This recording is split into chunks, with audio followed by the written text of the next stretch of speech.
जय श्री माता जी। ध्यान सत्र में आप सभी का स्वागत है। चित्त को सहस्त्रार पर रखते हुए हम बंधन लेंगे।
तीन महामंत्र एवं श्री गणेश मंत्र।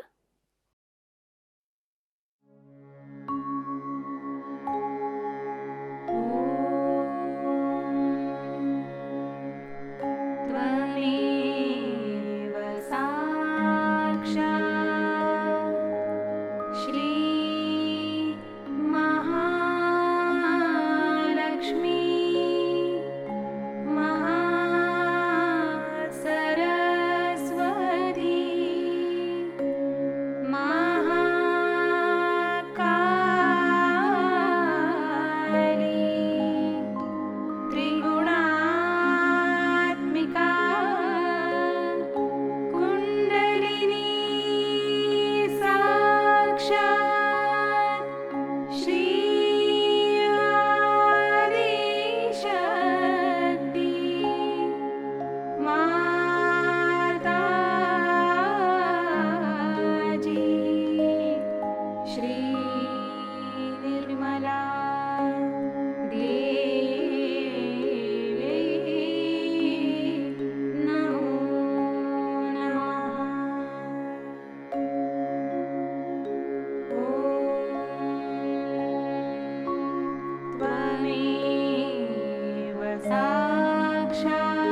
धीरे से चित्त को सहस्त्रार पर ले जाएंगे।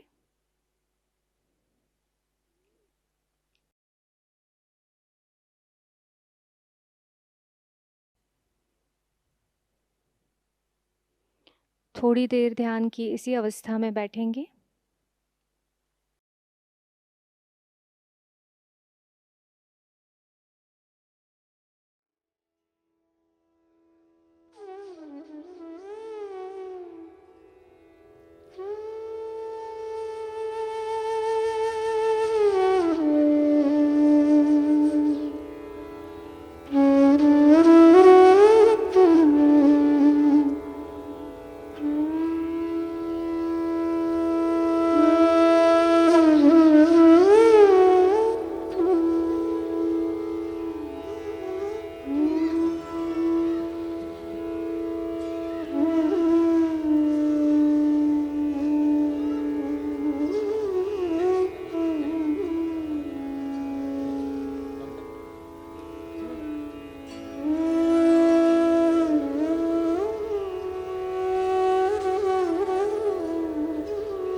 ध्यान की इसी अवस्था में श्री माता जी की अमृतवाणी ग्रहण करेंगे।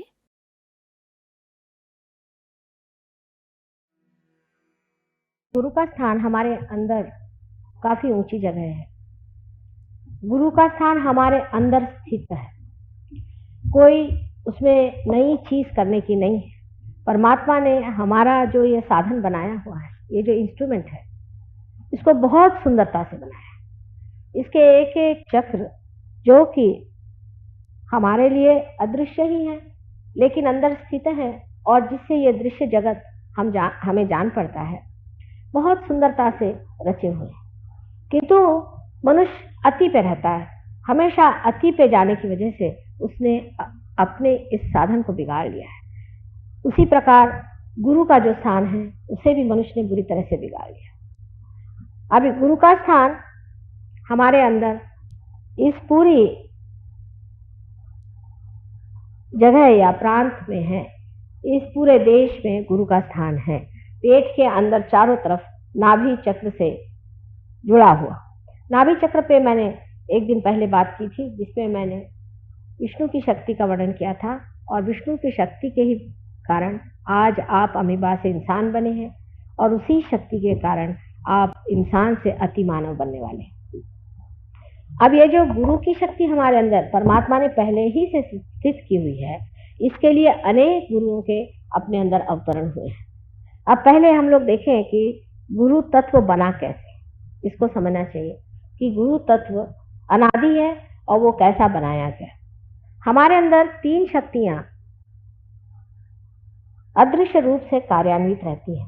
प्रथम शक्ति जो है उसको हम कहते हैं महाकाली की शक्ति। आप कहिए कि आपके अस्तित्व की शक्ति, जिससे आप में अस्तित्व है, इस सृष्टि में अस्तित्व है, इस संसार में अस्तित्व है, वो शक्ति महाकाली की है जो हमारे अंदर ईड़ा नाड़ी से चलती रहती है। इस ईड़ा नाड़ी का स्थान हमारे बाईं ओर, जिसे कहना चाहिए कि लेफ्ट साइड में रहता है और लेफ्ट साइड की ईड़ा नाड़ी लेफ्ट साइड की सिंपैथेटिक नर्वस सिस्टम को चालित रखती है। इसलिए लेफ्ट साइड की जो हमारी ईड़ा नाड़ी है वो हमें इच्छा देती है। इच्छा करने से ही मनुष्य कार्यान्वित होता है और इसलिए दूसरी जो राइट साइड की जो पिंगला नाड़ी है वो हमें क्रिया शक्ति देती है। इसको हम महासरस्वती की शक्ति कहते हैं। तो हमारे पास एक तो महाकाली की शक्ति है और दूसरी हमारे पास महासरस्वती की शक्ति है। क्योंकि हम इनके नाम अंग्रेजी में नहीं कह सकते इसलिए बहुत से लोग सोचते हैं ये बड़ा अनसाइंटिफिक मामला है, लेकिन इससे बड़ा साइंस और कोई नहीं हो सकता। क्योंकि जो चीज आपने देखी नहीं, जो आपके लिए अलग है, जो परोक्ष में है, जिसे आपने जाना नहीं, जो ऊपर में है उसे आपने देखा, लेकिन अगर पीछे की इसकी शक्ति ही को आपने नहीं जाना है तो उसके बारे में बात करने से भी आप विश्वास नहीं कर सकते। लेकिन सहयोग में जब कुंडलिनी जागरूक हो जाती है और जब कुंडलिनी ऊपर की ओर उठने लग जाती है तब आप देख सकते हैं कि ये दोनों नाड़ियों के असंतुलन आदि अनेक दोषों के कारण कुंडलिनी किस तरह से रुक जाती है, फिर किस तरह से उसे संतुलन देना पड़ता है। ये दोनों शक्तियां एक और तीसरी शक्तियों से लावित हैं जो कि महत्वपूर्ण है और जो ही हमारी कमाई है। आज हमारी मानव चेतना जिस स्तर पे पहुंची है ये हमारी तीसरी शक्ति की द्योतक है। ये महालक्ष्मी की शक्ति है। इस शक्ति से हम आज अमीबा से इंसान बने। अगर मनुष्य अमीबा रह जाता तो क्या हर्ष था? कौन सी ऐसी आफत आई हुई थी कि इतनी योनियों में से गुजार के आज मनुष्य का सुंदर स्वरूप परमात्मा ने निर्माण किया? क्या कभी आप सोचते हैं कि क्यों परमात्मा ने हमें मनुष्य बनाया? क्या विशेषता हमारे अंदर है जिसकी कि हमें अभी तक गंध भी नहीं और हम जानते भी नहीं है, उसकी हमें खबर भी नहीं है कि हम किस लिए संसार में आए हैं। ये साधन जो विशेष तरह का एक मानव बनाया गया है, ये किस लिए बनाया गया? इस मानव को पहले समझ लेना चाहिए कि ये महालक्ष्मी शक्ति से हमारे अंदर आज इस स्थिति में पहुंचा है जहां मानव चेतना पहुंची हुई। विस्तार पूर्वक मैंने एक दिन पहले दादर में सब कुछ बताया था, इसलिए इन तीनों शक्तियों के बारे में मैं अधिक चर्चा नहीं करूंगी। लेकिन ये तीनों शक्तियां हमारे अंदर हैं और इन तीनों शक्तियों का समन्वय जहां होता है, ये तीनों शक्तियां जब एकत्रित हो जाती हैं और इन तीनों शक्तियों का जब बिल्कुल बाल्य स्वरूप पैदा हो जाता है कि जो किसी भी चीज से खराब नहीं हो सकता, जिसके अंदर किसी भी तरह की त्रुटियां नहीं आ सकती, जिसके अंदर किसी तरह का अहंकार नहीं आ सकता, जो बिल्कुल हमेशा नवीन रहता है, ये तत्व गुरु तत्व है। बालक के अंदर अहंकार नहीं होता, बालक के अंदर किसी चीज से लगाव नहीं होता है, वो पूरी तरह से निर्लिप्त रहता है। आप देखिए छोटे बच्चे खेलते हैं, खूब नाटक बनाते हैं, क्या क्या चीजें बनाते हैं, उसके बाद उसको लात मार के चले जाते हैं, या ज्यादा देर थोड़ी देर खेले कूदे, उसके बाद कुछ नाटक किया, उसके बाद सब खत्म हो। उनके लिए सभी कुछ नाटक रहता है और वो त्रस्त की जैसे बातें करते हैं। जैसे किसी छोटे बच्चे से कहो कि अच्छा बेटे अब तुम घर जाओ, तो कहेगा कि माँ देखो ये मुन्ना है ना, ये जाएगा नहीं, ये मुन्ना जाएगा नहीं, माने वो कोई और है और ये मुन्ना कोई और है, हमेशा त्रस्त जैसी बात करते हैं। लेकिन जब मनुष्य बड़ा हो जाता है, धीरे धीरे उसके अंदर दो ग्रंथियां या दो विशेष तरह की संस्थाएं तैयार होती हैं, जिसको कि हम अंग्रेजी में ईगो और सुपर ईगो कहते हैं। ये हमारे अंदर जो इच्छा शक्ति है और क्रिया शक्ति है, इसके उपयोग से होती है। अगर मनुष्य बहुत ज्यादा इच्छा शक्ति से भरा हुआ हो और पूरी समय इच्छाएं करता रहे तो उसके अंदर सुपर ईगो नाम की शक्ति तैयार हो जाती है। एक कहना चाहिए एक संस्था हो जाती है और वो संस्था हमारे सर के अंदर इधर से घूम करके इस तरफ में सब छा जाती है, जिस तरह से यहाँ दिखाया गया। दूसरी संस्था हमारे अंदर क्रिया शक्ति से पैदा होती है, जिसे हम लोग अहंकार कहते हैं और अंग्रेजी में ईगो कहते हैं। यह हर इंसान में, जो इंसान कोई सा भी कार्य करता है उसके अंदर पैदा हो जाती है। यह संस्था का मतलब यह है कि मनुष्य सोचता है मैंने ये काम किया, मैंने मकान बनाया, मैंने ये घर बनाया, उस चीज के प्रति एक तरह का कर्तापन जब आदमी में उभर आता है, उस कर्तापन से ही ये संस्था ईगो की तैयार हो जाती है। ये दोनों संस्थाएं जा करके जब सर के या मध्य भाग में या फॉन्टेनेल बोन की एरिया में यहाँ जाकर के एक के ऊपर एक ऐसे जम जाते हैं, तब यहाँ कैल्सिफिकेशन हो जाता है और हमारी तालू बचपन में कोई 3-4 साल की उम्र में पूरी तरह से भर जाती है। पर इसका पूरापन असल में जब हम भाषा खूब अच्छे से बोलने लग जाते हैं और भाषा पे प्रभुत्व पा लेते हैं, तब अच्छे से जम जाता है। उसके भी अनेक कारण है, पर आज हम गुरु तत्व की बात कर रहे हैं। अब गुरु तत्व जो है ये इन तीनों शक्तियां, महाकाली, महालक्ष्मी, महासरस्वती, इन तीनों शक्तियों का समन्वय है और ये एकदम नूतन स्वरूप हमारे अंदर परमात्मा ने समाये हैं। आप तो जानते ही हैं कि दत्तात्रेय जी का जन्म किस तरह से हुआ था, उसके बारे में फिर से मुझे बताने का नहीं, लेकिन ये बात बिल्कुल सही है कि जिस तरह से तीनों शक्तियां ब्रह्मा विष्णु महेश जब पावित्र के सामने जाकर खड़ी हो गई, तो उस पावित्र ने उनको वो नूतनता, वो उनका भोलापन दे दिया। वो भोलापन से भरी हुई ये तीनों शक्तियां जो हैं वो एक दत्तात्रेय जी के अंदर समाई हुई हैं और वो हमारे पेट में, कहना चाहिए, जिसे हम भवसागर कहते हैं, उसमें समाई हुई है। विराट के अंदर जो भवसागर है उसके अंदर ये शक्ति समाई हुई और ये अनेक बार जन्म लेती है। जैसे आदिकाल से आदिनाथ, ये भी इसी शक्ति के अवतार थे। एक ही शक्ति है, वो अनेक बार जन्म लेती है।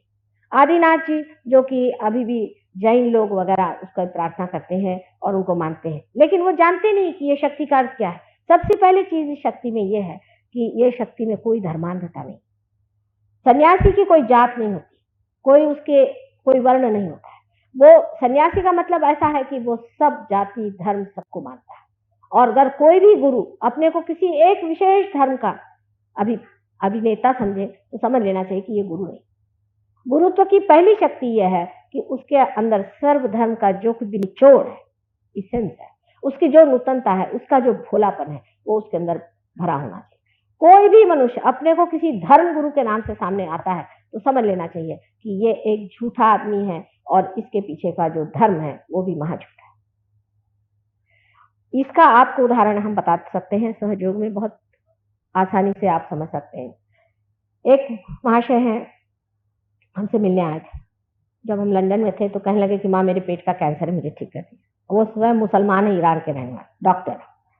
मैंने उससे पूछा कि तुम्हारा किस पर विश्वास है, तो कहने मोहम्मद साहब। मैंने कहा कि क्या सिर्फ मोहम्मद साहब पे? कहने हाँ।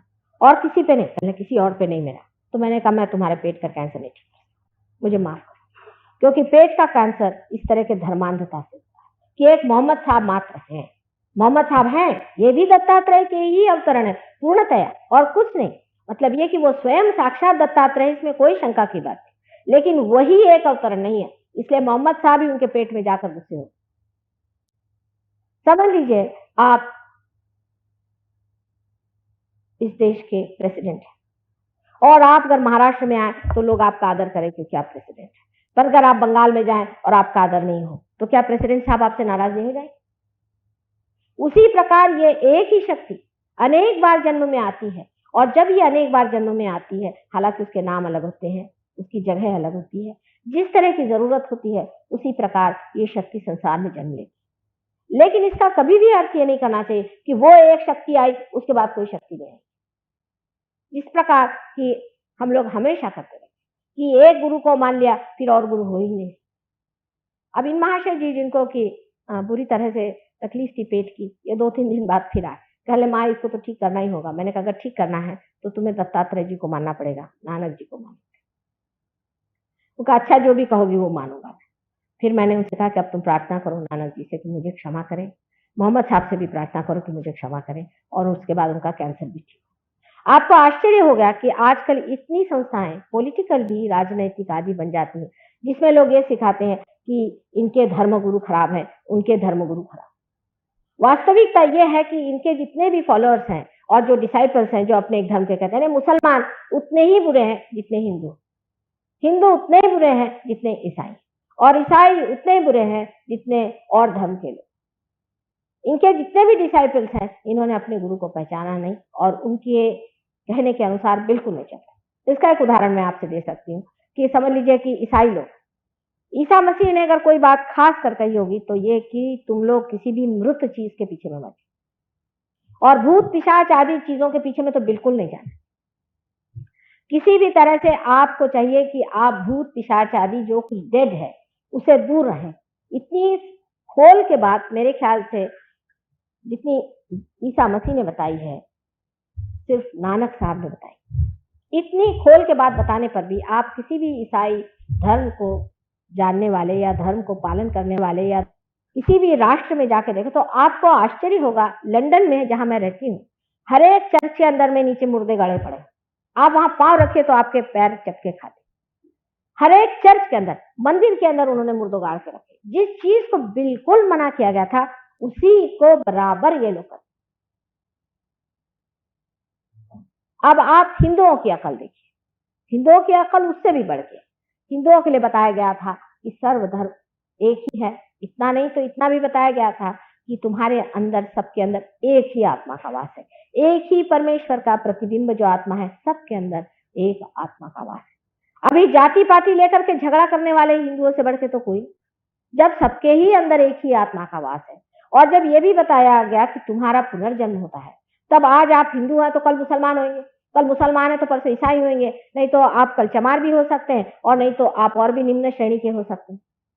बड़े अपने को बड़े बड़े कहने वाले लोग, जो कि अपने को बहुत सोचते हैं कि हम बड़े भारी हिंदू हैं, उनका व्यवहार ऐसा है कि चमारों से भी बदतर, उनसे शूद्रों से भी शूद्र, अति शूद्रों जैसे वो लोग आप देखते हैं जो मंदिरों में बैठ करके वहां दक्षिणा वगैरह लेते हैं। उनके बारे में आप अगर देखें तो आपको विश्वास नहीं होगा कि इनका और परमेश्वर का कहीं संबंध भी है, कि ये परमेश्वर के दुश्मन यहाँ बैठे। मैं वृंदावन गई थी, वृंदावन में, और जब मैंने देखा तो मुझे बड़ा आश्चर्य हुआ कि जितने की जितने वहां पंडे बैठे हुए सारे राक्षस हैं, राक्षस। और राक्षस ही नहीं है, सारे कंस के अनुचर हैं। वो कृष्ण के सामने बैठ करके कृष्ण की बदनामी कर रहे हैं। इतना नहीं, जो जितने भी आते हैं उनके अंदर भूत भरा है और सबका सर्वनाश कर रहे हैं। उस उन मंदिरों में से और उन सुंदर जगहों में से कृष्ण स्वयं उठ गए हैं, वो वहां रहना ही नहीं चाहते, ऐसी गंदी जगह। और आप आंखों से देखते हैं कि आपको रात दिन लूट रहे हैं, आपके साथ इतनी ज्यादती कर रहे हैं, आपको इतना झूठ बता रहे हैं, गांजा और क्या क्या ये चीजें होती हैं वहां बेचते हैं, औरतों को बेचते हैं, जेवर चुराते हैं। कोई चीज उन्होंने छोड़ी नहीं, तो भी हम उनको महागुरु समझ करके सब उनके चरणों में चले जाते। आपने ये सब काम किए, लेकिन आपके बच्चे काम नहीं करने वाले। इसका दुष्परिणाम एक ही होने वाला है। वो दुष्परिणाम ये है कि आपके बच्चे कहेंगे कि ये परमात्मा परमात्मा कोई चीज नहीं, ये सब झूठ बात है, ये एक ढकोसला है। इसका परिणाम अनेक देशों में हुआ है। जैसे हमारे एक शिष्य है और वो अल्जीरिया के रहने वाले मुसलमान हैं। वो जब लंदन आए, लंदन में वो हमारे पास आए तो उन्होंने कहा कि माँ मेरा तो विश्वास ही नहीं भगवान। हमारे यहाँ जितने यंग लोग हैं जो पढ़े लिखे हैं, डॉक्टर्स हैं, आर्किटेक्ट्स हैं, वकील हैं, उनका कोई विश्वास परमात्मा पे नहीं। वो कहते हैं ये सब फेनेटिसिज्म है, सब झूठ है, ये पैसा कमाने के धन, और ये सारी संस्था ही बिल्कुल गलत है। उसके बाद जैसा कि सहयोग का एक बड़ा भारी वरदान रहता है, वो एकदम से पार होगा। पार होने के बाद वो सहयोग में जम गए। उन्होंने 500 लड़कों को पार करा और उनका परमेश्वर पे विश्वास बिल्कुल दृढ़ करा। क्योंकि जब आप एक एक्सट्रीम से, एक अति से दूसरे अति पे जाते हैं, तभी बीचों बीच ये गुरु तत्व आपको पकड़ लेता है। गुरु का मतलब वो होता है कि जो आपको घसीट ले, खींच ले, आकर्षण करे। लेकिन आजकल के गुरु जो आपको आकर्षित करते हैं वो अनेक नानाविध ऐसी ऐसी चीजों से करते हैं कि आप लोगों पे आश्चर्य होता है कि आप ऐसे गुरु लोगों को क्यों मानते। ये तो कम से कम जानना चाहिए कि गुरु के अंदर कुछ न कुछ बेसिकली, जिसे कहना चाहिए मूलतः, उसमें कोई विशेषता होनी चाहिए। गुरु का मतलब है आपसे ऊंचे उठे हुए आदमी, आपसे एक ऊंची दशा में पहुंचे हुए आदमी। आपसे जो निम्न स्तर पे है वो आपके गुरु कैसे हो सकते? जो आदमी पैसा खाता है आपसे, आपके पैसे पे जीता है, जो एक पैरासाइट है। आप कभी किसी के यहाँ जा करके मुफ्त रहेंगे, मुफ्त खाना खाएंगे? जो आदमी जिंदगी भर यही करता आया, वो आदमी आपका गुरु कैसे हो सकता है? वो आपका आश्रित हो सकता है, नौकर हो सकता है। वो आपका गुरु कैसे हो सकता है जिसने जिंदगी भर कोई काम धंधा नहीं किया और सिवाय आपसे पैसा लेकर के उस पर जीता रहा? इस तरह के पैरासाइट आप सुबह से शाम तक पालते रहते हैं, और उनके गुरु मान्यता मान करके और उनके लिए दुनिया भर की चीजें आप वहां भेजा करते हैं और उनको पूरी तरह से पूरी करते हैं। यहाँ तक इस चीज का पहुंच गया है मामला कि कुछ कुछ गुरु तो ये है कि अपने को सोने में, तो कभी हीरे में, तो कभी किसी चीज में तौल लेते हैं, और वो सारा तौल अपने पास लेकर के कहते हैं कि जो कुछ तुम मुझे दोगे वो तुमको परमात्मा के पास देंगे। इस तरह की झूठी बातें अपने समाज में इतनी सुशिक्षित होते हुए भी हम लोग मान लेते हैं। मुझे आश्चर्य आप पे नहीं होता, मुझे ज्यादा आश्चर्य होता है उन परदेशी लोगों पर जो कि अपने को बड़े विद्वान और बड़े डेवलप समझते हैं। इतना गधापंती करते मैंने इन्हें देखा हुआ कि मैं अगर आपको उन लोगों की बातें बताऊं तो आप आश्चर्य पड़ जाएंगे कि इतने हद तक तो आप लोग जाते ही नहीं गुरुओं के मामले में। गुरु अगर उनसे कहें तो उनकी विष्ठा भी ये खाने के लिए तैयार रहते हैं इतनी इन लोगों पे हालत खराब। तब विचार बनता है कि ये इतने पढ़े लिखे लोग इस तरह से क्यों करते, गुरु तत्व में क्या खराबी आ गई, किस तरह से ये इसको मान लेते हैं। और इसका सीधा सरल, बिल्कुल बहुत ही सरल उत्तर ये है कि ये लोग गुरु तो नहीं है, लेकिन ये हिप्नोटाइज करते हैं। इनमें हिप्नोसिस की पावर होती है, जिससे आदमी को हिप्नोटाइज कर देते हैं। हिप्नोटाइज करने से आदमी की बुद्धि सारी नष्ट होकर के वो पूरी तरह से इसमें बहता चला जाता है। ऐसे अनेक गुरु इस कलयुग में पैदा हुए। उसमें से कुछ कुछ तो परले दर्जे के राक्षस हैं, जिनको कि अनेक बार देवी ने मारा हुआ, फिर से वापस आ गए। और ये राक्षस लोग सारी राक्षसी वृत्तियां, सारी अनैतिकता, हर तरह की चीज आपको सिखाते हैं, और आप मुंह बाहे देखते रहते हैं कि क्या मेरे लिए प्रचंड पंडित प्रकांड बिल्कुल वेदांत सुना रहे। गुरु के जो गुण हैं उसमें से पहला गुण यह है कि वो आपके पैसे और आपके धन को ठोकरों पे रखता है। उसके आपके कोई चीज की उसको परवाह नहीं, आप उसको बांध नहीं सकते। वो अपना लहर से चलता है। उसका मन हो तो आपसे बात करेगा, नहीं तो नहीं। आपके आगे पीछे दौड़ने वाला वो नहीं, क्योंकि मैं आपकी माँ हूं, मैं आपको समझाती हूँ। और मैं आपसे समझाती हूँ कि बेटे अपने अंदर के गुरु को जानो, अपने रुख पहचानो। लेकिन जो जो मुझे मिले हैं बड़े पहुंचे, वो तो कहते हैं कि इन गधों को 50 गालियां सुनाते, माँ तुम क्यों रियलाइजेशन दे, इनको मरने दो थोड़े देर, इनको ये होने दो। उनकी तो वृत्ति ही इतनी अलग है। हाथ में वो लोग एक एक बड़ा बड़ा डंडा, नहीं तो चिमटा लेके बैठे, और या तो पत्थर लेके बैठे। कोई आदमी उनके पास आए तो उसको पत्थरों से मांगते हैं, भगो यहाँ से, यहाँ कुछ नहीं मिलने वाला। माँ की दृष्टि और होती है और गुरु की दृष्टि और होती है। और माँ को गुरु जब बनना पड़ता है तो बड़ी परेशानी की बात है। तो हृदय तो इतना भरा रहता है करुणा से, और इतना साद्र हृदय रहता है। ये निर्वाज जो बिल्कुल जो प्यार बहा जा रहा है, वो देने के लिए माँ इतनी तड़पती रहती है। और उधर गुरुता की वजह से आपके साथ थोड़ा सा डिसिप्लिन भी करना पड़ता है, आपको बताना भी पड़ता है कि बेटा ये गलत बात है। वो कहते भी तकलीफ होती है, पर करना है।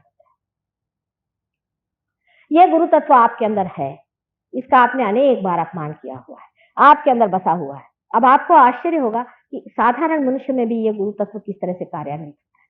जैसे कि आप किसी के घर खाना खाने जाए, अगर आप अच्छे आदमी हैं तो, और अगर आदमी वो दुष्ट प्रकृति का हो या खराब प्रकृति का हो, आप वो खाना पचा नहीं सकते, आपके एकदम उलट जाएगा। आप घर आएंगे, कहेंगे बाबा रे बाबा, ऐसा पता नहीं क्या था वहां, हालत जी मचलने लगे। कभी कभी तो ये होता है किसी आदमी को देखो और चक्कर आने लग जाता है कि पता नहीं ये आदमी है। इसी प्रकार एक दिन हम कहीं खाना खाने गए थे, तो बहुत ही वो शरीफ आदमी लग रहे थे। उनकी बीवी थी, 3 बच्चे थे, बड़े शरीफ कर बन के घुमा करते थे। और जाते साथ मेरी हालत खराब हो गई। मैं साथ से कहा चलो अब घर मेरे बस का नहीं। कहा भैया ऐसा कैसे, अब तुम तो चीफ गेस्ट हो यहाँ पर। मैंने कहा चाहे जो भी हो, मेरा हाल खराब हो, घर चलिए, आप मेरे बस का नहीं। यहाँ तो कुछ बड़ी आतंक की बात चल रही।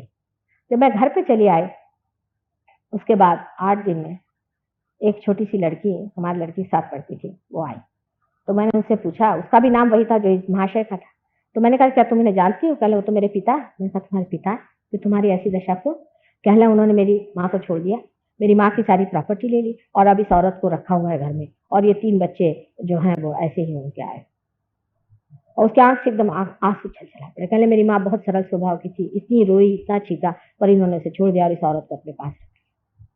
अब देखिए कि उस घर में जो दुख था, उस घर में जो तकलीफ उस औरत की थी, उससे सारा वातावरण बिल्कुल दूषित था। और मैं वहां उनकी सारा जो आमोद प्रमोद हो रहा था, मैं बिल्कुल हिस्सा नहीं ले पा रही थी। मेरा जी खुद इतना दुखी हो रहा था और आंखों से आंसू बार बार टपकते रहे। मेरी समझ नहीं आ रहा था कि इस वातावरण में ऐसा कौन सा दुख है, ऐसी कौन सा दुखी जीव है जो कि मेरी आत्मा को अंदर से खींच रहा है। और ये बात आप समझ लीजिए कि आपके भी गुरु तत्व में है। आप किसी के घर जाते हैं तो आप देखते हैं कि आपको उनका अन्न पसंद नहीं।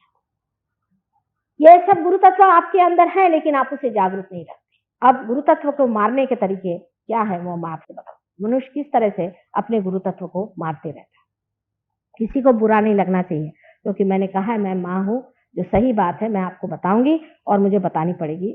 उसमें बुरा मानने की कोई भी बात नहीं। सब लोग समझ से इस बात को समझ लें कि हम अपने गुरु तत्व को हर समय खराब करते रहते हैं, और किस तरह से हम अपने गुरु तत्व को खराब करते हैं वो देखें। एक तो गुरु तत्व में हमारे अंदर जो चेतना है, जिसे हम अवेयरनेस कहते हैं, इसको संभालने वाला हमारा लिवर है, जिसे यकृत कहते हैं। जब तक हमारा यकृत ठीक रहेगा, हमारी अवेयरनेस चेतना ठीक रहेगी। और जैसे ही हमारा यकृत खराब हो जाता है, हमारी चेतना मचलने लग जाती है। आपने देखा होगा जिसे पित्त होता है, उस आदमी ने देखा होगा कि जब भी पित्त वाला आदमी जरा सा कुछ तला हुई चीज खा ले, उसको फिर से वॉमिटिंग शुरू हो जाती है। पेट के अंदर आपकी अवेयरनेस को पोषित करने वाला ये यकृत है और इसलिए यकृत का ठीक रखना बहुत जरूरी है। अब यकृत क्या करता है? यकृत जो भी कुछ, ये लिवर जो है, ये जो भी कुछ हम जहर खाते हैं, जो भी हमारे अंदर गलती से चला जाता है, उसको अलग कर देता है, उसको एनालाइज कर लेता है और जो कुछ भी जहर है उसको खून के द्वारा वो खून में लौटा देता है, जिसको कहना sorting out of the poison. वो सारा काम लिवर करते हैं। अब इसका बिगड़ना बहुत देर से पता चलता है, धीरे धीरे ये काम होते रहता है।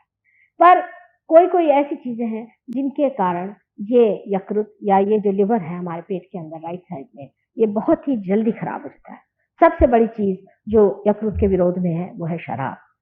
जितने भी गुरु आज तक संसार में हो गए, चाहे वो अब्राहम हो, चाहे वो मोसेस हो, चाहे वो लाओत्से हो और चाहे वो सोक्रेटिस हो, ये सारे गुरु तत्व हैं। सारे ही गुरु तत्वों ने अवतार संसार में लिए थे, वो सब लोग ये गुरु हैं। इसमें से कोई भी गुरु हो, सब ने कहा है कि शराब पीना मानव धर्म के विरोध है, क्योंकि अपने 10 धर्म पेट में है। उस 10 धर्मों पे आक्रमण होता है, जबकि हमारी चेतना पे आक्रमण होता है। अगर मनुष्य की चेतना ही कम हो जाए, जब वो चेतना के ही विरोध में बैठती है चीज, तो वो हमारे लिए गलत है। लेकिन अभी कुछ दिन पहले हमारे एक शिष्य थे, जिन्होंने सहयोग में ही इस पर बड़ा काम किया और उनको अब उस पर डॉक्टरेट मिली हुई है लंदन में। मॉरिशस के रहने वाले, उनका नाम रजिस है। उन्होंने अब ये सिद्ध कर दिया कि किस तरह से शराब हमारे विरोध में पड़ती है, क्या वजह है। अब ये बहुत ही सूक्ष्म चीज है, इसे आप समझ लें कि हाइड्रोजन ऑक्सीजन से बना हुआ पानी का एक परमाणु है, हाइड्रोजन और ऑक्सीजन। उसमें से ऑक्सीजन एक है उस परमाणु में और 2 हाइड्रोजन के अणु हैं। इस प्रकार 3 अणुओं से बना हुआ एक परमाणु है। अब जब न्यूट्रल स्टेट में रहता है तो ऑक्सीजन बीच में रहता है, दोनों साइड में हाइड्रोजन रहता है। जब रक्त का पानी जब हमारे लिवर के पास जाता है, तब लिवर से ये जो पानी है, ये जो कुछ भी उसके अंदर बसा हुआ जहर है, पॉइजन है, उसे खींच लेता है। अगर न्यूट्रल स्टेट में रहा तो बहुत ही आसान, लेकिन जबकि समझ लीजिए ये लिवर है और लिवर में ऐसे न्यूट्रल स्टेट में वो आ जाए तो वो ले सकता है, लेकिन अगर समझ लीजिए इस तरह से हो जाए तो कुछ भी रिसीव नहीं कर पाता। जब आप शराब पीते हैं तो शराब के फर्मेंटेशन के प्रेशर की वजह से ऑक्सीजन नीचे आ जाता है और हाइड्रोजन ऐसा आ जाता है और ये कुछ भी रिसेप्शन नहीं हो पाता, कुछ भी ले नहीं पाता, कुछ भी स्वीकार नहीं कर पाता। इसके कारण उसके अंदर का जो पॉइजन है वो वैसे ही बना रहता है। लेकिन आपने देखा होगा कि कोई आदमी शराब पीता है लेकिन उसे टेम्परेचर नहीं आता। अगर आदमी शराब पीने से उसे टेम्परेचर नहीं आता, उसके अंदर की जो हीट है वो सिर्फ लिवर में या किसी न किसी ऑर्गन में जमा होती रहती है। लेकिन जो पानी है, जो कि हमारे खून में बहुत ही जरूरी चीज है, वो पानी इस तरह से हो जाने की वजह से वो उसको शोषण नहीं कर पाता और हर एक जितने भी ऑर्गन्स हमारे बॉडी के हैं, पहले तो लिवर चौपट होता है, उसके बाद हर एक ऑर्गन धीरे धीरे वो सब में गर्मी आने लग जाती है और ऐसा आदमी गर्मी से झुलस जाता है। लिवर भी यही चीज होती है, ऐसा नहीं है, सारे ही ऑर्गन से थोड़ा थोड़ा होता है। अब यही बात बढ़ करके बहुत बड़ी हालत में कैंसर में, कैंसर में भी ऑक्सीजन और हाइड्रोजन दोनों इस तरह से हो जाते हैं, बहुत ही इस तरह से हो जाते हैं जिससे रिसेप्शन नहीं होता है। और इसीलिए आपने देखा कि कैंसर के पेशेंट्स को जब तक बिल्कुल बुरी हालत ना हो जाए बुखार नहीं आता। मुंह पे चट्टे आएंगे, काले चट्टे हो जाएंगे, बदन पे चट्टे आएंगे, तरह तरह की चीजें होंगी, गर्मी बदन में लगेगी, बहुत ज्यादा गर्मी लगेगी, लेकिन उसको टेम्परेचर नहीं। अब ये बात जब उसने पता लगाई, आप सोचिए कि इंग्लैंड यूनिवर्सिटी ने उसे डॉक्टरेट दे दी। अब ये बात निर्विवाद है, चाहे आप बुरा माने चाहे भला माने, कि शराब पीने से आपकी चेतना तो कम होती है लेकिन आपके अंदर का पॉइजन बना रहता है। और दूसरी बात उससे ये होती है कि आपकी जो आर्टरीज है, आर्टरीज का भी पॉइजन आप खींच नहीं पाते, और क्योंकि इस तरह से हाइड्रोजन का जो इस तरह से झुकाव हो जाता है, उसके कारण एक हार्डनिंग जिसे कहते हैं वो आर्टरीज में हो जाती है, और वो हार्डनिंग जो हो जाती है इसकी वजह से आर्टरीज जो है वो शराबी आदमी की एकदम फ्लेक्सिबल नहीं रहती, इसलिए उसका खून नहीं सरकता और उसको ऐसी ऐसी बीमारियां होती हैं जैसे कि हार्ट, और हार्ट के अलावा जिसे कहना चाहिए गैंग्रीन आदि, जिसमें कि खून जाकर एक जगह जम जाए और ये सड़ जाए, फिर ये सड़ जाए। माने इतनी दुर्दशा करने की क्या जरूरत है। वास्तविकता शराब चीज जो है, फर्मेंटेड शराब, जिसे कहते हैं। एक तो होता है कि वाइन, वो तो बहुत अच्छी चीज़ है कि जिसमें कि फर्मेंटेशन नहीं हुआ, जो कि सिर्फ़ रस हो द्राक्ष का, वो तो वाइन हुआ। पर जो जिसको हम लोग वाइन समझते हैं, वो जो अल्कोहलिक वाइन होता है, वो जो शराब होती है, उस शराब को परमात्मा ने इसलिए बनाया है अल्कोहल को कि कोई चीज़ को पॉलिश करने के लिए। हर एक चीज़ को पॉलिश करना हो, जैसे आपको डायमंड्स उसको पॉलिश करना हो तो आप जिन से करिए, कोई चीज़ को पॉलिश करना तो स्पिरिट से करिए, ये पॉलिश है। और यही पॉलिश जा करके हमारे आर्टरीज़ में जब जमते जाता है, तो हार्डनिंग ऑफ द आर्टरीज़ तो होगी। भगवान ने कोई पीने के लिए शराब नहीं बनाई थी, लेकिन मनुष्य का दिमाग जो है बंदर के जैसा है। उसको समझ में नहीं आता है कि कहाँ क्या चीज़ करनी चाहिए। अब वो जाकर के ज़रूर शराब पिएगा। शराब पीने को उसको कहीं कहा नहीं था। पता नहीं उसको कहाँ से एक को मिल गया, उसने अपना शराब लेना शुरू कर दिया, शराब पे शराब पीने लग गया, उसकी जो आर्टरीज़ थी वो थिकनिंग होने लग गई। अब उसमें मज़ा इसलिए आता है कि आदमी की जो चेतना है वही गुम हो जाए। मनुष्य को ये इसलिए अच्छा लगता है कि उसकी चेतना गुम हो जाए, क्योंकि वो अपने को देख नहीं पाता, वो अपने को समझ नहीं पाता, असलियत से भागता है, वो असत्य पे रहना चाहता है। सत्य क्योंकि उसको लगता बड़ा भयंकर है, भयानक है। ऐसी बात नहीं, सत्य अत्यंत सुंदर है, अत्यंत सुंदर है, अत्यंत मनमोहक है और बहुत ही शांतिदायक और सारे सुखों का आगर सत्य। लेकिन अभी आप उस हालत में हैं कि न तो आपने सत्य पाया है और न तो आप असत्य। जो आप बीच की हालत में मानव दशा में आ गए हैं, इसीलिए प्रश्न आया, इसीलिए इन गुरुओं का जन्म हुआ कि आपको समझाएं कि ये बीच की हालत में आज आप पैदा हुए हैं।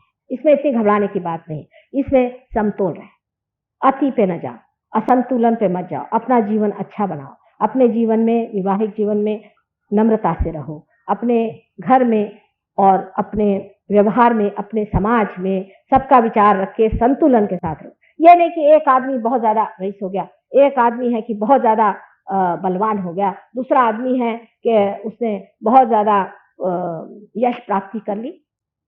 क्योंकि जो नेचर है, जो निसर्ग है, उसके अंदर कोई भी चीज बहुत ज्यादा नहीं होती। आप कभी नहीं सुनिएगा कि एक आदमी की ऊंचाई 60 फुट हो गई, कभी नहीं सुनिएगा कि एक पेड़ कहीं जाकर के 200 फीट का हो। आम का पेड़ उसकी साधारण जो हाइट होगी उतनी है। इसे मानव की भी जो कुछ हर एक चीज की फ्लाइट है, जो कुछ उसकी उड़ान है, वो भी एक हद तक होगी। जो आदमी अपने को कंपटीशन में डाल करके इस तरह से पागल जैसे दौड़ता है, उसका वही हाल हो जाता है जो आज वेस्टर्न कंट्रीज का हो गया। एकदम पागल है, पागल। उनको तो मैं देखती हूँ तो मुझे आश्चर्य होता है कि इनमें से आधे तो पागल खाने जाने लायक है। तो अभी मैंने स्टैटिस्टिक पढ़ा कि आधे तो है ही स्किज़ोफ्रेनिक, आधे वहां के लोग 50% लोग स्किज़ोफ्रेनिक है। अब आप उनसे क्या सीखने वाले हैं? क्या आपको सबको पागल खाने में जाने का? ये जो कंपटीशन का लाइफ लगा दिया है, इससे मनुष्य जो है हमेशा असमाधानी रहेगा और असमाधान से वो प्रगति उस ओर कर रहा है जहां पूरी तरह का सर्वनाश। संतोष से, टेम्परेंस से मनुष्य को अपने अंदर जागना चाहिए। ये जो गुरु का स्थान है, ये धर्म का स्थान है। धर्म माने जिस पर हम धारणा करे हुए हैं, जिससे हम मनुष्य जानेंगे। मैंने कल बताया कि कार्बन का अपना धर्म होता है, सोने का अपना धर्म होता है, शेर का अपना धर्म होता है, बिच्छू का अपना धर्म होता है। ऐसे मानव के भी 10 धर्म हैं। जब मनुष्य इस 10 धर्म से च्युत हो जाता है, जब उससे गिर जाता है, जब असंतुलन में आ जाता है, तब उसका जो है आगे का पता नहीं क्या होगा। क्योंकि मनुष्य के बाद या तो अतिमानव होगा या राक्षस हो जाए। जानवर होने की तो कोई स्थिति देखी नहीं जाती। कोई कोई होते भी होंगे जानवर, लेकिन अधिकतर राक्षसी प्रवृत्ति में जाएगी। ये 10 धर्म संभालने चाहिए। अगर कोई कहे कि 10 धर्म में रहो, 10 कमांडमेंट्स हमारे बाइबल में लिखे हुए हैं, 10 कमांडमेंट्स, तो जब वो 10 कमांडमेंट्स की बात लिखी गई है कि ये नहीं करो, ये नहीं करो, तो साइकोलॉजिस्ट ने एक उसका इलाज निकाला कि ये सब कंडीशनिंग है। आप जबरदस्ती किसी को कोई चीज को मना करिए तो कंडीशनिंग हो जाएगा, उसका प्रोग्रेस ही नहीं हो सकता। लेकिन अगर आप संस्कार, अगर सुसंस्कार लोगों पर न डालें, लोगों को सुसंस्कारित न करें, तो आपकी राइट साइड चलने लग जाएगी। लेफ्ट साइड तो आप रोक लेंगे। लेफ्ट साइड का जो जिसको कहते हैं कि सुपर ईगो, तो आप संभाल लेंगे, उनके कंडीशनिंग बना लेंगे। लेकिन राइट साइड जो कि ईगो है, आप ईगो ओरिएंटेड हो जाएंगे। आप हिटलर भी हो जाएंगे तो भी आपको पता नहीं होगा कि आप हिटलर होंगे। आप समझे वाह वाह वाह वाह, मैं क्या कार्य कर रहा हूँ, सारे लोग मुझे हार पहना रहे, मेरी आरती कर रहे हैं, वाह वाह वाह, मैं कितना बड़ा आदमी हो गया। और होंगे आप पक्के गधे, गधे भी नहीं, महाराक्षस होंगे। लेकिन आप अपने लिए यही कल्पना कर लेंगे कि वाह वाह वाह वाह, सब दूर जाइए तो मेरी वाह वाह हो रही, लोग मुझे क्या समझ रहे हैं। क्योंकि जो ईगो ओरिएंटेड आदमी होता है वो वास्तव में महागधा होता है। उसका वर्णन आपने वाल्मीकि, अगर आप रामायण पढ़ें या हमारे तुलसीदास जी ने भी बहुत सुंदर किया हुआ है कि नारद मुनि को एक बार अहंकार हो गया तो वो किस तरह से गधे हो गए थे। लेकिन आज ईगो ओरिएंटेड आदमी इस कदर वल्गना करता है, इतनी बड़ी बड़ी बातें करता है और लोग उसको इस तरह से सुनते हैं अभिभूत होके, वाह वाह वाह, ही सोच सच ए सक्सेसफुल मैन। और आप अगर देखें उस आदमी का जरा सा ये निकाल के, इतना बेवकूफ और इस कदर छिछलापन उसके अंदर होता है, इस कदर उसकी सतह इतनी ऊपरी होती है कि आश्चर्य लगता है। और यही बात है कि ईगो ओरिएंटेड आदमी आप लोगों को ज्यादा इंप्रेस करता है, आप पे बहुत असर डालता है। अगर कोई आदमी खड़े होकर के तानाशाही करे और कहे कि मैं फलाना ढिकाना, तो सब लोग कहते हैं वाह वाह वाह वाह, क्या अच्छा आदमी मिला। अगर आप कंडीशनिंग को हटा देते हैं तो आदमी बेशर्म हो जाता है। बेशर्म ही नहीं होता है, वो बिल्कुल बेछूट हो जाता है, जिसको अबेंडेंट है। धर्म बीचों बीच, न तो बेछूटता ठीक है, न ही धर्मांधता ठीक है, नहीं कि बहुत ज्यादा अंधेपन की बात है, नहीं कहीं कि हम सब कुछ है उस अंधेपन में दौड़ने की बात है। बीचों बीच परमात्मा का स्थान है, बराबर बीचों बीच धर्म स्थापना होती है और इस धर्म को संभालना ही अपने गुरु तत्व की रक्षा करना। इस गुरु तत्व की रक्षा करने के लिए हमें क्या करना चाहिए? बहुत से लोग कहते हैं कि माँ हम अपने गुरु तत्व की रक्षा कैसे करें? पहली बात है कि अपने गुरु कौन है इसे समझ लेना चाहिए। अब एक महाशय है, वो हमारे गुरु हैं। भाई क्या करते हैं? नहीं ऐसे कुछ नहीं, बस उन्होंने हमको एक नाम दे दिया, नाम दे दिया, बस हो गया। अरे भाई नाम देने के लिए गुरु काय को चाहिए? कोई गधा भी दे सकता है। उन्होंने आपने नाम क्यों दिया? कोई आपका वो चक्र खराब है क्या? आपका कोई प्रदेश खराब है कि वहां के राज्य का नाम आपको दे दिया? नहीं, उन्होंने राम का नाम दे दिया, हम राम का नाम जपते। राम कोई आपके नौकर है क्या आप उठे सुठे राम का नाम लीजिए? आपके गुरु अगर अधिकारी हो तो कभी भी आपको इस तरह से कोई नाम नहीं दे। पहली चीज, कोई गुरु अगर आपको नाम दे तो आप समझ लीजिए कि सबसे गलत बात है। अब इसका मैं उदाहरण आपको बता। अगर समझ लीजिए आपको बीमारी है कोई भी, तो हम आपसे कहेंगे कि अच्छा भाई ठीक है, आपको ये बीमारी है, आप जाकर के ये दवा, इस दवा को ले लो। समझ लीजिए आपको पेट की बीमारी, हम कहेंगे अच्छा आप जाके इंटरवायोफॉर्म खा लो, समझ गए। लेकिन हम जिसको देखो उसको इंटरवायोफॉर्म खा लो ऐसा कहें तो आप क्या कहिए? जब आप डॉक्टर ही नहीं है, जब आपको निदान ही नहीं मालूम, जब आपको तकलीफ नहीं मालूम, आप कौन सी दवा दें?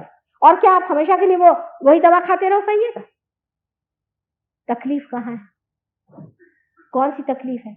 और फिर जब आप डॉक्टर नहीं है तो आप प्रिस्क्रिप्शन कैसे दें? जो आदमी आत्म साक्षात्कारी नहीं है वो तो पहले गुरु नहीं होता। हम तो एक गुरु साहब से मिले, बहुत मजेदार आदमी है, बहुत पहुंचे हुए आदमी है, बड़े मजेदार। वो एक साहब को हमने भेजा उनके पास में, देखा जरा इनकी तबीयत दुरुस्त करो। 1 महीने बाद वो आए तो बिल्कुल थके हुए दुबले पतले हो गए। हमने कहा क्या हुआ, क्या गुरुजी ने क्या किया? कहने कुछ नहीं, रोज सवेरे मुझसे कहते कि शिव जी का मंदिर दो, और वो मुझे चलना पड़ता था 1 मील, रोज 1 मील में अपने बाल्टी में पानी ले जाके जाता था, वहां धोता था, 3-3 4-4 बाल्टियां ले जाऊं धो, उसके बाद आकर के अभी साफ नहीं हुआ, अभी फिर से करो। सारा महीना मुझसे शिव जी का मंदिर धुलाया। मैंने गुरुजी से पूछा भाई ये क्यों करे? कहले गधे को गधे का खा, और गधा आदमी है उसको रियलाइजेशन आप दो, मैं तो नहीं देने वाला, आपको देना हो तो। इन गुरुओं का स्वभाव इसलिए इतना कड़क हो जाता है कि उनको मनुष्य की प्रचीति हो गई।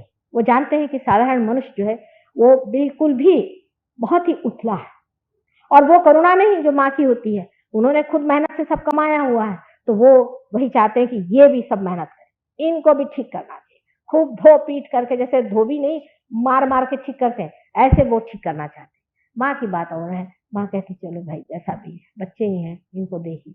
ये एक बड़ा भारी अंतर पड़ता है। लेकिन इनमें से एक गुरु महाराज की बात आपसे बताएं कि एक गुरु जी बम्बई के पास एक जगह हमारी शिष्या रहती थी, वहां पर आए, उनसे कहने लगे कि आपके माता जी कब आने वाले हैं? मैं उनके लिए यहाँ 12 साल से बैठा हूँ। तो उन्होंने कहा क्या है 12 साल से आप उनके लिए क्यों बैठे? कहले मेरे गुरुजी ने कहा कि वो आएंगी और वही तुम्हारा आज्ञा चक्र ठीक करेंगे। तो उसको कुछ समझ नहीं आया। उससे कभी आज्ञा चक्र तो 1 मिनट में माता जी ठीक करते, तो 1 मिनट में, तुम्हें 12 साल यहाँ मरने के लिए क्यों भेजा? कहले क्या बताऊँ, सर दर्द से पड़ा हुआ, अब जब माता जी आएंगे तभी होगी। जब मैं आई तो वो ले गए अपने वहां कुटी में जहाँ रहते थे, वो बड़ा उन्होंने बिठाया। कहले मेरे गुरुजी भी आपसे मिलने आए हो अमरनाथ। मैंने कहा अच्छा। वो गुरुजी साहब एक तरफ मुंह करके बैठे थे, मैं गई तो पैर छुए बेचारे अपने, फिर से बैठ गए। तो मैंने कहा कि आपने इनका आज्ञा चक्र क्यों नहीं ठीक किया? 1 मिनट का काम, आप तो इतने पहुंचे हुए आदमी। कहले मरने दो इसको। 50 उन्होंने गालियां दी और मेरे सामने 2 झापड़ मारी। मैंने कहा बाबा ये क्या कर रहे हैं, इतने जोर से इसको मारा क्या? तो उन्होंने कहा कि ये तो आपके आने से पहले सिगरेट पी रहा था। मैंने कहा अच्छा आपने कैसे जाना? कहले मैंने देखा इससे मुंह से धुआं निकल रहा था, इतना ये दुष्ट आदमी, इसका आज्ञा चक्र आप ही ठीक कर सकते हैं। मैंने कहा भाई देखो चाहे जो भी हो, सिगरेट छोड़ देगा, तुम इसका आज्ञा चक्र तो ठीक करो, मैं नहीं ठीक करने वाला। उसके बाद मैंने उसका आज्ञा चक्र ठीक किया। उसके बाद वो मुझसे कान में कहने लगा कि माँ इनके सामने कुछ मत कहो, 3 दिन से मुझे इन्होंने कुएँ पे बांध के रखा और 3 दिन मुझे कुएँ से नीचे डुबोते थे, ऊपर करते थे और कहते थे तुम्हारा आगत चक्र ठीक हुआ कि नहीं हुआ? तो मैंने कहा भाई तुम इसको क्यों टिके हुए हो इस आदमी के साथ में? ऐसा गुरु तुम्हारा दुष्ट है। पहले माँ क्या करूँ? अब तो आदत हो गई दुष्टता की, कोई प्यार से मुझे सिखाएगा तो मेरे बस का नहीं रहेगा। इतना इन्होंने मुझे मार पीट करके ठीक किया। ये दृष्टि बहुत से गुरुओं की हो जाती। उसकी वजह ये कि जब तक आदमी कठोरता से पेश ना आए, वो सोचते हैं कि मनुष्य ठीक से नहीं चलता। लेकिन मेरा विश्वास बहुत ज्यादा है, मेरी आशाएं बहुत ज्यादा है। मैं तो सोचती हूँ कि मनुष्य पहले ही से बहुत ज्यादा संतप्त स्थिति में, और जब तक उसे देखा ही नहीं, वो अलग परोक्ष है, उसको जब तक देखा नहीं, तब उनके साथ सद्व्यवहार ही करना चाहिए और उनको बताना चाहिए और उनको उस रास्ते पे ले जाना चाहिए।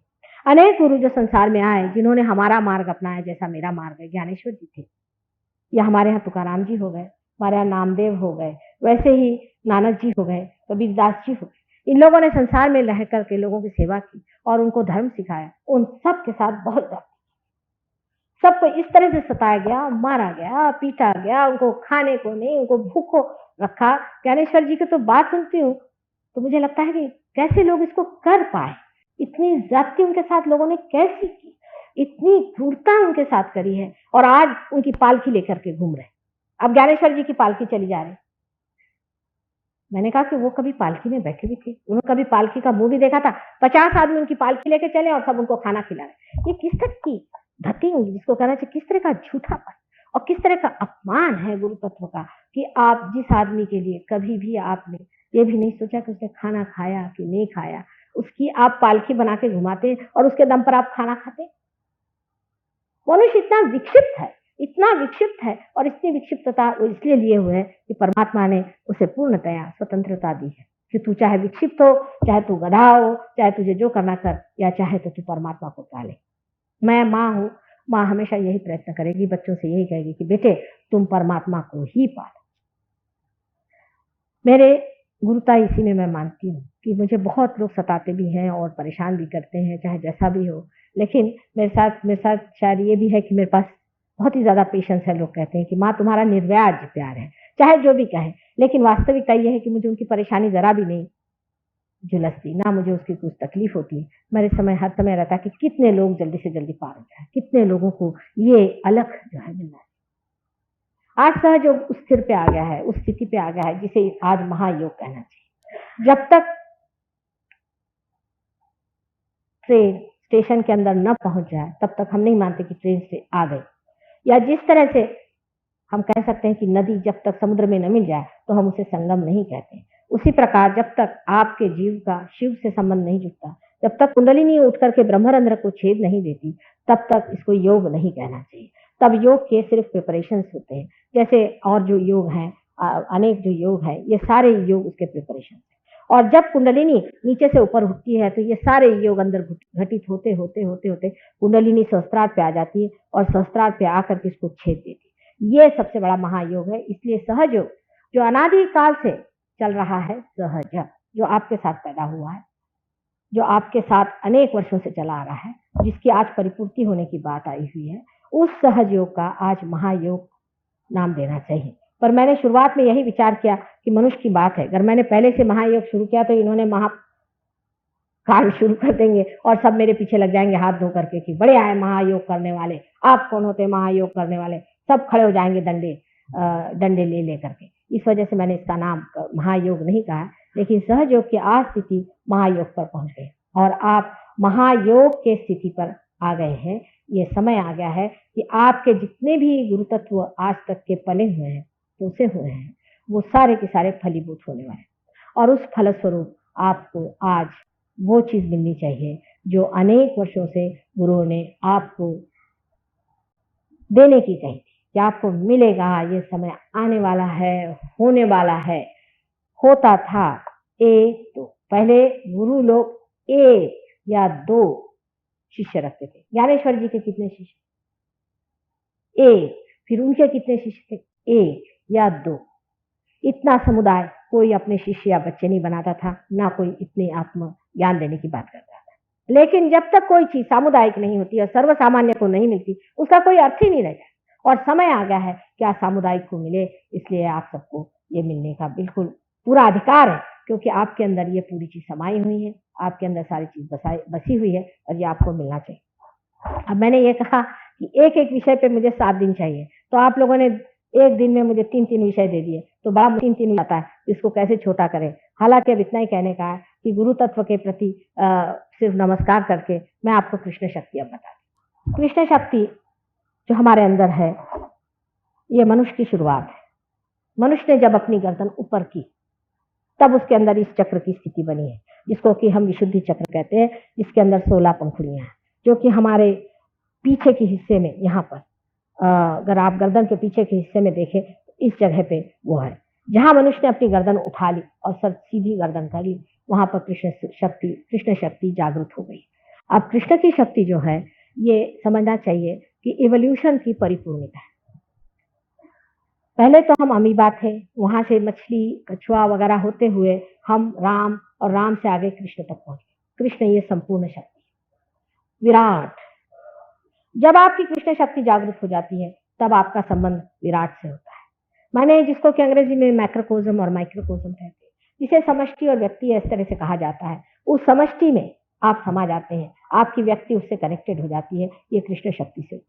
इसीलिए मेरा प्रोग्राम चलते वक्त मैं आपसे कहती हूँ, इस तरह से आप मेरे और हाथ करें। इस तरह से हाथ करके अगर आप लोग बैठे रहें, तो ये कृष्ण शक्ति आपके अंदर यहाँ पर जागृत हो जाएगी और आपका संबंध जो है वो विराट से हो जाएगा।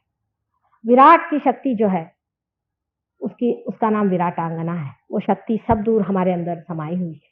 और जिस वक्त आपको ये शक्ति मिल जाती है, जब आप कृष्ण की शक्ति को पा लेते हैं, तब आपके अंदर में साक्षित्व आ जाता है।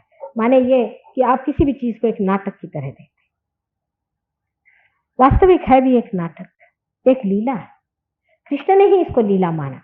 राम ने जब नाटक किया था, तो ऐसा दिखाया जैसे माने उसमें बहे गए थे, लेकिन कृष्ण की सिर्फ लीला थी, इसीलिए उनको पूर्ण अवतार कहते हैं। जब मनुष्य पूर्णत्व को आ जाता है, तब सारे संसार की ओर वो देखता है कि एक नाटक चला, ये पागलों जैसे लोग कूद रहे हैं, उसमें वो भ्रमता नहीं, उसमें वो दुखी नहीं होता, उसमें वो सुखी नहीं होता, लेकिन आनंद की भावना में, जो कि एक भावना है, उसमें समाया रहता है। ये श्री कृष्ण की शक्ति है।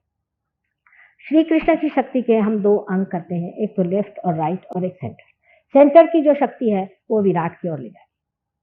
लेफ्ट और राइट की शक्ति में से जो लेफ्ट की शक्ति, जिस आदमी के मन में बहुत ज्यादा गिल्ट हो जाए और जो सोचे कि भाई मैंने बड़ी गलती कर दी, मेरी बड़ी गलत बात हो गई, मैंने बड़ा गलत काम कर दिया और मुझे ऐसा नहीं करना चाहिए था, ये फैशन आजकल उधर बहुत है। जबकि आप डेवलपमेंट पे पहुंच जाते हैं, बहुत ज्यादा डेवलपमेंट हो जाता है, तब आप में ये चीज सेटिंग हो जाती है। पहले तो आप एक्सट्रीम पर जाइए और मैं ये हूँ और मैं वो हूँ और मुझे आगे प्रोग्रेस करना चाहिए, जिधर अब अपना देश चढ़ा जा रहा है। और जब आप उतरने पे आ जाते हैं, तब वेस्टर्न कंट्रीज में ये शुरू हो गया है कि जिसको देखो कि मैं रोते ही बैठते रहे, सुबह से शाम तक रो ही रहे। मैंने कहा क्या हुआ? कल है मैंने बहुत पाप किए हैं माँ, मैंने ये किया। मैंने कहा छोड़ो वो बातें, पार हो जाओ। तो वो रोते रहेंगे उसी चीज को, रात दिन उन लोग का रोना सुन सुन के आदमी परेशान होता है। इतने रोते हैं वो लोग कि आश्चर्य होता है। यानी बहुत से तो लोग ये हैं कि वो सोचते हैं कि हमारे पूर्वजों ने जाकर के हिंदुस्तान जैसे योग भूमि पर आक्रमण किया। आजकल के वहाँ के जो नवयुवक है, बहुत और तरह के, जिन अंग्रेजों को हमने पहले देखा था वो और है और ये दूसरे। अब ये लेफ्ट साइड में जब जाने लग जाते हैं, विशेषता इसमें मनुष्य मादक वस्तु लेने लग जाता है, क्योंकि उसको ऐसा लगता है कि मैंने ये गलती करी, मैंने वो गलती करी, अब मैंने ये पाप किया है, मैंने ये झूठ बोला है, मुझे ये नहीं बोलना चाहिए, तो मादकता लेने लगता है। इसमें से एक वस्तु है हमारे यहाँ बहुत ज्यादा जो चलती है, सिगरेट और बीड़ी। उसके बाद तंबाकू खाना भी इस शक्ति के विरोध में बहुत ज्यादा बैठता है। आपको आश्चर्य होगा कि जो आदमी तंबाकू खाता है, उसको सहयोग में आने के बाद में वो छोड़ना ही पड़ती है और छूट जाती है, उसके अपने आप से छूट जाती है। एक साथ उन्होंने नहीं छोड़ी थी और वो कुछ अपनी विल पावर नहीं लगा पाए, कुछ छोड़ नहीं पाए, उससे कभी कभी चोरी छिपे वो अपना खाते रहे। एक दिन आके मुझसे कहने लगे कि माँ, मैं जब ध्यान में बैठता हूँ तो मेरा मुंह ऐसा ऐसा फूलते जाता है और टेढ़ा टेढ़ा होता है, मेरी समझ में नहीं आता मैं क्या। मैंने कहा आप मुझे मालूम है क्या बात है, आप अपनी तंबाकू छोड़ दीजिए, आज वचन दीजिए आप तंबाकू छोड़ दें। उस दिन हुआ कि उनका ये चक्र जो लेफ्ट साइड का है ये खुल गया और तब से उनकी कुंडलिनी ठीक से चलने लगी। अब इसी प्रकार आपने देखा है कि वेस्टर्न कंट्रीज में लोग, क्योंकि ईगो ओरिएंटेड बहुत थे, पहले बहुत ईगोइस्टिकल बातें करी, वॉर किया, दुनिया भर के लोगों को मारा और अपना साम्राज्य फैलाया, सब किया। अब जो एक हद को पहुंच गए तो वहां से जो पेंडुलम चला तो दूसरे हद को चले गए। अब वहां जाकर के कहते रे बाप रे बाप रे, हम क्या कर चुके। तो अब कैसे करें, हम इतने खराब, हम इतने बुरे। ये जब दिखाई दिया तो चलो शराब पियो, शराब नहीं तो ये तंबाकू खाओ, नहीं तो किसी तरह से वहां से भागना शुरू। अब तंबाकू चीज जो है वो कोई पीने पाने के लिए भगवान ने नहीं बनाई है। आदमी की अकल इतनी, क्या बताऊं मैं आपसे, ये पीने पाने के लिए बनाई नहीं है। भगवान ने तंबाकू जो चीज बनाई हुई है, ये तो इंसेक्टिसाइड है, इंसेक्ट को मारने के लिए बनाई। आप लोगों ने उसको पता नहीं कहां से जला लिया और शुरू कर दिया कि तंबाकू करें। लेकिन तंबाकू बड़ी हानिकारक चीज है, और तंबाकू से जो है और हमारा गुरुतत्व भी खराब हो जाता है, क्योंकि पेट में जाती है, हमारा लिवर वगैरह सबको खराब कर देती है। और वो गुरुतत्व जो है वो हमारे सागर में भरा हुआ, जो सागर है वो हमारा गुरु है। थोड़ी देर ध्यान की इसी अवस्था में निःशब्द ध्यान में बैठेंगे।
जय श्री माता जी।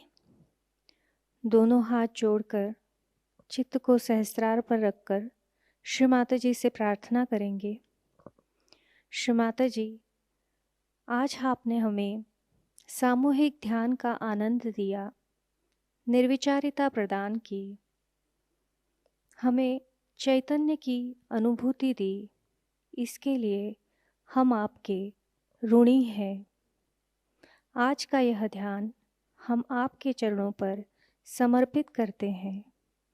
श्री माता जी, सत्य की खोज करने वाले सभी साधकों को उनका आत्म साक्षात्कार प्राप्त हो। सारे सहजी भाई बहनों को माध्यम स्वरूप कार्य करने की अनुमति प्राप्त करें, अनुमति प्रदान कीजिए।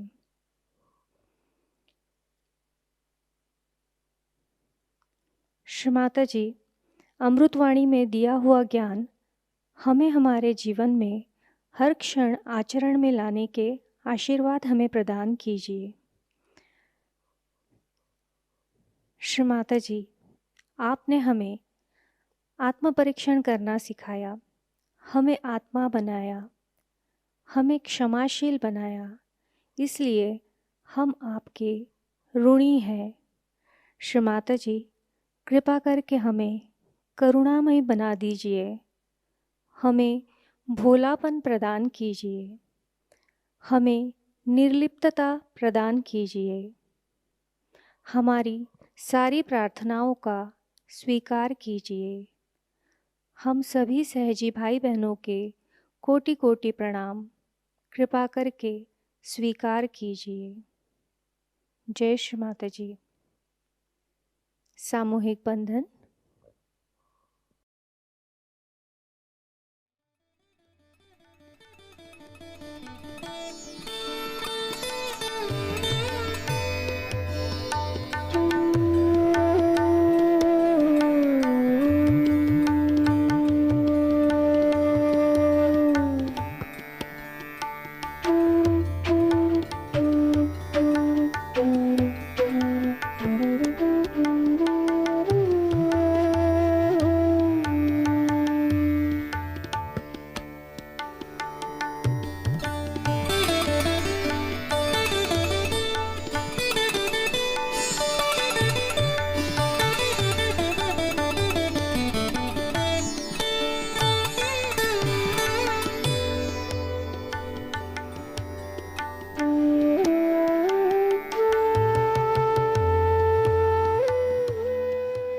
जय श्री माता जी।